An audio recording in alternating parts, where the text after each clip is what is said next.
దగ్గరకి వచ్చి చూపించుకుంటే క్యూర్ అవుతుంది అని ఇక్కడ వాళ్ళందరూ నమ్ముతారు. ఇక్కడికి వచ్చిన వాళ్ళందరికీ వాళ్ళ ఇష్యూస్ బట్టి కషాయం అండ్ వెంటనే దంపుడు బియ్యం తినమంటారు. సో ఆ ప్రాసెస్ అంతా ఎక్స్ప్లెయిన్ చేస్తాను, రీల్ని ఎండ్ వరకు చూడండి. దేశంలోనే ఎక్కడెక్కడి నుంచో వస్తారనమాట ఈ ప్లేస్కి.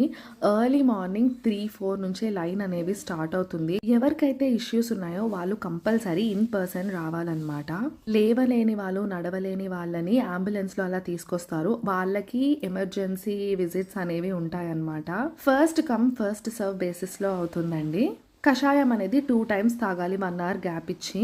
తర్వాత వాళ్ళే మందులు ఇస్తారు. కన్సల్టేషన్కి 1500 ఛార్జ్ చేస్తారండి. అందులోనే మందులు కూడా ఇస్తారు, కషాయం కూడా అందులోనే ఇస్తారు. లొకేషన్ వచ్చేసి విరూపాక్షిపురం అండి. పలమనేరుకి 20 kilometers డిస్టెన్స్లో ఉంటుంది. మీరు ఎంటర్ అవ్వగానే చాలా మంది డాక్టర్స్ ఉంటారు, వాళ్ళు కాదండి. మోహన్ రావు ఆయుర్వేదిక్ సెంటర్ అనేది ఒరిజినల్ అన్నమాట. చూసుకొని వెళ్ళండి. ఇలాంటి